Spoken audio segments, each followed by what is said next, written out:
Hello everyone, स्वागत है आपका एक बार फिर से करंट अफेयर्स की सीरीज में। 14 जुलाई का करंट अफेयर्स और साथ में एक इंपॉर्टेंट टॉपिक पर पूरे क्वेश्चंस लेकर आया हूं। वीडियो को अंत तक देखिएगा, लाइक और शेयर कीजिएगा। साथ ही साथ वो स्टूडेंट जो कि एग्जाम्स की तैयारी कर रहे हैं, सिविल सर्विसेज या फिर मध्य प्रदेश ईएसबी के एग्जामिनेशन प्रोफेशनल बोर्ड के जो तैयारी कर रहे हैं, वो सभी एग्ज़ाम्स के स्टूडेंट्स मेरे चैनल को सब्सक्राइब कर लें, क्योंकि अभी हाल ही में कांस्टेबल की भर्ती निकल चुकी है, जिसका कि 12 अगस्त को पेपर है। साथ ही साथ अन्य जो कि शिक्षक की भर्ती की तैयारी कर रहे हैं, उसके लिए भी यहाँ पर इम्पोर्टेंट कंटेंट करंट अफेयर्स का, साथ में इम्पोर्टेंट क्वेश्चंस टॉपिक वाइज मैं लेकर आ रहा हूँ लगातार। और साथ ही साथ अभी मैं आपको बताना चाहता हूं कि कांस्टेबल के लिए मैंने अभी हाल ही में एक नई सीरीज चालू की है, जो कि 1 महीने में कंप्लीट अपन सामान्य ज्ञान का यहाँ पर 500 से अधिक क्वेश्चंस कंप्लीट करने वाले हैं, जो कि निहायत ही इम्पॉर्टेंट, बहुत ही इम्पॉर्टेंट क्वेश्चंस हैं, जो कि मैं कंप्लीट कर रहा हूँ। लगातार ये सीरीज जारी रहेगी। पहला वीडियो मैंने इसमें डाल दिया है, जिसमें कि 50 क्वेश्चन इंपॉर्टेंट मैंने कवर किए हैं। वीडियो की प्लेलिस्ट में मिल जाएगा आपको, जिसमें कि कांस्टेबल की भर्ती 2023 से संबंधित सामान्य ज्ञान, जनरल नॉलेज के ये क्वेश्चंस है, जिसका कि 40 नंबर का यहाँ पर क्वेश्चंस आएंगे एग्जाम में। तो वो सभी विद्यार्थी जो कि कांस्टेबल 2023 की तैयारी कर रहे हैं और इसमें सफलता पाना चाहते हैं, उसके लिए बहुत ही इंपॉर्टेंट क्वेश्चंस जो कि एग्जाम में पूछे गए हैं, वो सभी इसमें मैं कवर कर रहा हूँ। ये सीरीज लगातार चलेगी, रोज 50 इंपॉर्टेंट क्वेश्चंस इसमें रखूंगा, तो उन वीडियो को भी आप जरूर देखिएगा और उससे आप अपने करंट अफेयर्स की और अपने अन्य एग्जाम्स की भी तैयारी कंप्लीट कर पाएंगे, क्योंकि इसमें पूरे इंपॉर्टेंट क्वेश्चंस मैं कवर करने वाला हूं जो बच्चे कांस्टेबल की तैयारी कर रहे हैं। तो ये सीरीज चालू हो चुकी है, रेगुलर चलेगी और इसमें इंपॉर्टेंट क्वेश्चंस पूरे महीने भर तक मैं आपके साथ में लेकर आऊंगा। और साथ में करंट अफेयर्स ये आपका चल ही रहा है, जिसमें कि आप करंट अफेयर्स कंप्लीट कर पाएंगे और एक इंपॉर्टेंट टॉपिक यहाँ पर मैं कंप्लीट कर रहा हूँ। तो चलिए शुरू करते हैं। सभी स्टूडेंट मेरी वीडियो को अंत तक देखिएगा। इसमें सबसे पहले अपन इंपॉर्टेंट टॉपिक पर क्वेश्चंस लगातार जिस तरीके से लेते आए हैं वो लेंगे, देन उसके बाद में करंट अफेयर्स के 10 इंपॉर्टेंट जो क्वेश्चंस हैं वो इसमें कंप्लीट करेंगे। आज का जो टॉपिक है वो है संविधान के अनुच्छेद, जो आर्टिकल हैं उससे संबंधित प्रमुख प्रश्न मैंने यहाँ पर रखे हुए हैं, तो इसको कंप्लीट करेंगे। और आज का जो मोटिवेशनल कोट है, जो कि आपको ऊर्जावान बनाएगा और आपके चेहरे पर मुस्कान लाएगा, वो हम कंप्लीट करते हैं। पतझड़ हुए बिना पेड़ों पर नए पत्ते नहीं आते हैं। कितना अच्छा कहा है, पतझड़ हुए बिना पेड़ों पर नए पत्ते नहीं आते हैं, कठिनाई और संघर्ष सहे बिना अच्छे दिन नहीं आते हैं। तो आप जब तक कठिनाई और संघर्ष आपके जीवन में नहीं होगा, आपके जीवन में अच्छे दिन नहीं आएंगे। यानी कि जिस तरीके से प्रकृति में जब तक पतझड़ नहीं होता है, उसके बाद में ही जब पतझड़ हो जाता है तभी ही नए पत्ते आते हैं, उसी तरीके से कठिनाई और संघर्ष के बाद ही आपके जीवन में अच्छे दिन आएंगे। इसलिए संघर्ष जारी रखें और संघर्ष बिल्कुल सही दिशा में होना चाहिए, जिससे कि आपके अच्छे दिन आएंगे। चलिए शुरू करते हैं आज का प्रमुख प्रश्न, जो कि संविधान के प्रमुख प्रश्न है। पहला क्वेश्चन आपके सामने यहाँ पर है, जो कि यहाँ पर ऑब्जेक्टिव टाइप में मैंने यहाँ पर रखा हुआ है। 4 ऑप्शन यहाँ पर दिए हुए हैं। प्रश्न है, संविधान सभा द्वारा अंतिम रूप में पारित जो संविधान के कुल कितने अनुच्छेद और अनुसूचियां हैं।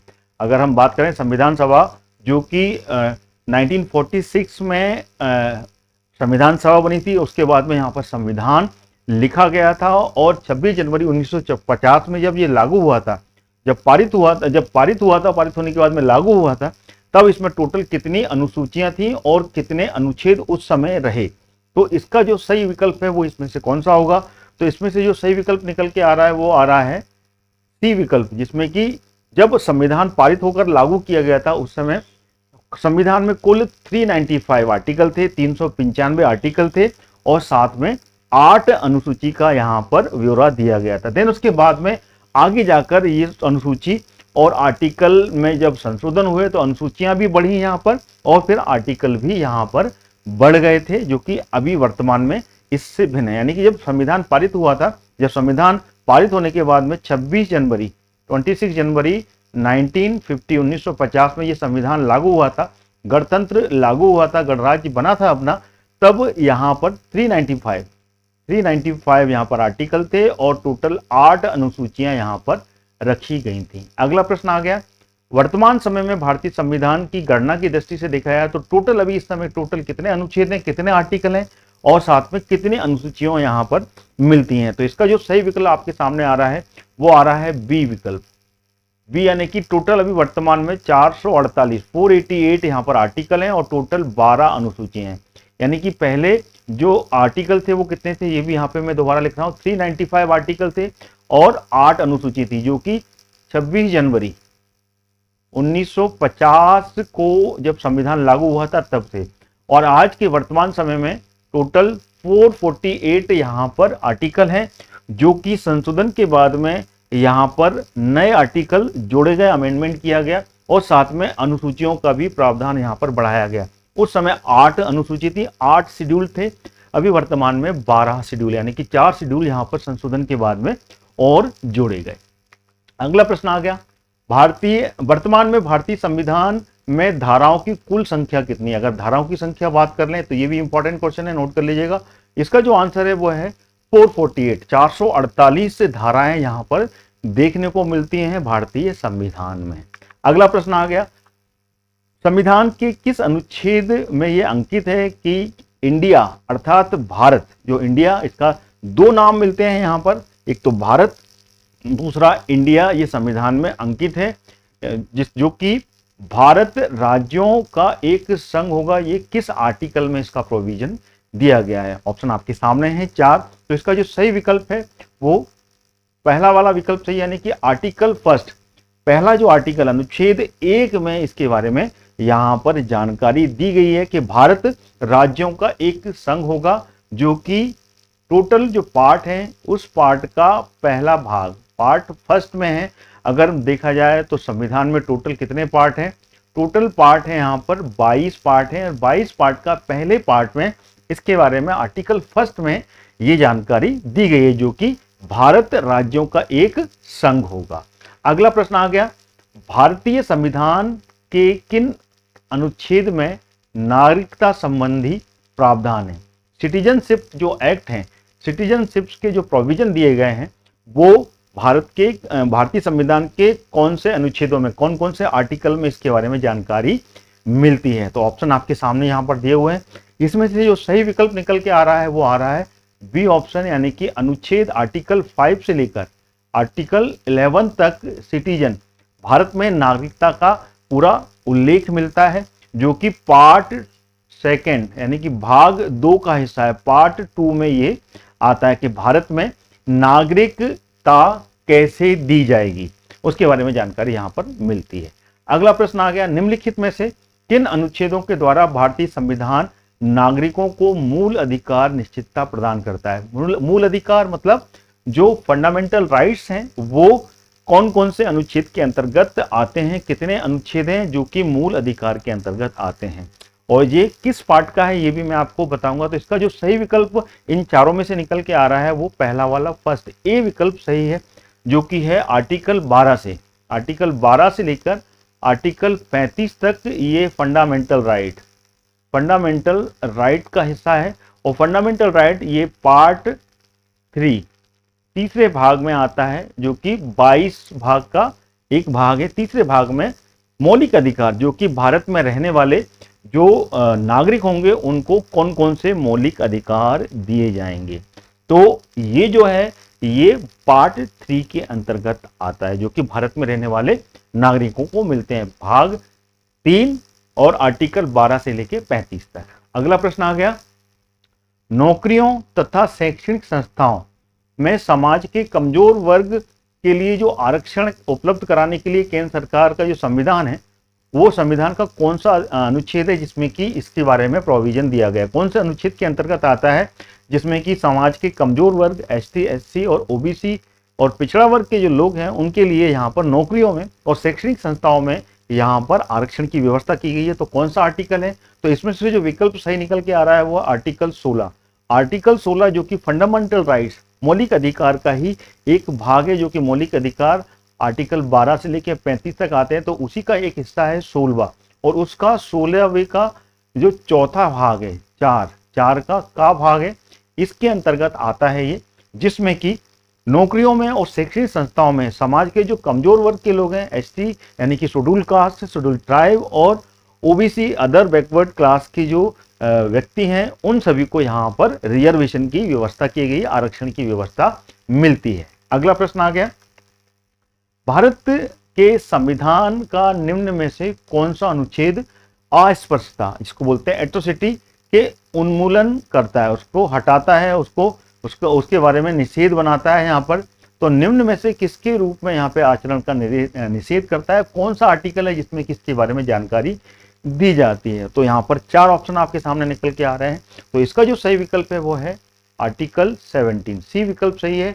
आर्टिकल 17 भी यहाँ पर फंडामेंटल राइट्स यानी कि मौलिक अधिकार का ही एक अनुच्छेद है, जो कि आर्टिकल 12 से लेकर 35 के अंतर्गत आता है। तो उसका आर्टिकल जो 17 है वो अस्पृश्यता का उन्मूलन यानी कि अस्पृश्यता को खत्म करने के लिए ये आर्टिकल बनाया गया है। अगर यहाँ पे अस्पृश्यता की यानी कि जो निचले वर्ग के दलित लोग हैं, दलित और अनुसूचित जाति और जनजाति के लोग हैं, अगर उस पर कोई भी जो उच्च वर्ग का व्यक्ति है, कोई अगर ऐसा प्रश्न उठाता है जिसमें कि अस्पृश्यता का नियम का उल्लंघन होता है, उसके विरुद्ध यहाँ पर कार्रवाई का पूरा उल्लेख मिलता है, जो कि आर्टिकल 17 के अंतर्गत आता है।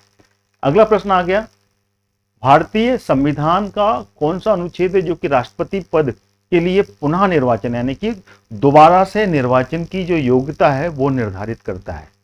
तो इसका जो सही ऑप्शन आपके सामने यहाँ पर दिखेगा वो है आर्टिकल 57 यानी कि डी ऑप्शन सही है, जो कि 57 के अंतर्गत यहाँ पर भारत के जो राष्ट्रपति है, राष्ट्रपति पद के लिए पुनः निर्वाचन की योग्यता का निर्धारण करता है। तो ये थे कुछ प्रश्न जो कि मैंने प्रमुख प्रश्न जो कि अनुच्छेद यानी कि राज्य व्यवस्था संविधान के ऊपर मैंने यहाँ पर कंप्लीट किए। अब चलते हैं हम करंट अफेयर्स के ऊपर, जो कि करंट अफेयर्स के इंपॉर्टेंट 10 क्वेश्चंस यहाँ पर मैं कंप्लीट करने वाला हूँ। तो वीडियो को बिल्कुल देखते रहिएगा, बहुत इंपॉर्टेंट है। और साथ ही साथ मैं दोबारा बताना चाहता हूँ कि करंट अफेयर्स के साथ साथ मैंने कांस्टेबल 2023 की जो विद्यार्थी है उनके लिए एक सीरीज चालू की है, जिसमें कि इंपॉर्टेंट टॉप 50 क्वेश्चंस प्रत्येक क्लास में मैं कंप्लीट करूंगा। और टॉप 50 क्वेश्चन के साथ में ये लगातार पूरे महीने भर तक चलेगी, क्योंकि इसका एग्जाम 12 अगस्त से शिफ्ट वाइज चालू होने वाला है, मध्य प्रदेश शासन लेने वाला है। तो उन सभी विद्यार्थियों के लिए ये कांस्टेबल के सामान्य ज्ञान जनरल नॉलेज, जिसका कि 40 नंबर का पेपर आएगा, 40 नंबर के क्वेश्चंस बनेंगे, वो मैं कंप्लीट कर रहा हूं। तो वो उसका वीडियो का भी लिंक आपको इस वीडियो के डिस्क्रिप्शन बॉक्स में मिल जाएगा, जो कि मैंने एक अपलोड कर दिया है। उसमें 50 क्वेश्चंस कंप्लीट किए हैं। तो हर रोज एक आपको क्लास यहाँ पर 50 क्वेश्चन की मिलेगी, जो कि इंपॉर्टेंट रहेंगे, उसको भी देखना आप नहीं भूलिएगा। चलिए करंट अफेयर्स कंप्लीट करते हैं, 10 इंपॉर्टेंट करंट अफेयर्स। पहला क्वेश्चन आ गया, जो कि है फोर्ब्स 2023 की 100 अमीर महिलाओं की सूची में जो भारतीय मूल है वो मूल किस महिला को शीर्ष स्थान मिलता है। भारतीय मूल की कौन सी महिला है जिसको कि यहाँ पर शीर्ष स्थान मिला है, जो कि फोर्ब्स की 2023 की सूची है। फोर्ब्स जो मैगजीन है उसमें 100 अमीर महिलाओं की सूची जारी की गई है। तो कौन सी महिला है जो भारतीय है जिसका को यहाँ पे शीर्ष स्थान मिला है। तो इसका जो आंसर है वो ऑप्शन में है जयश्री उल्लाल।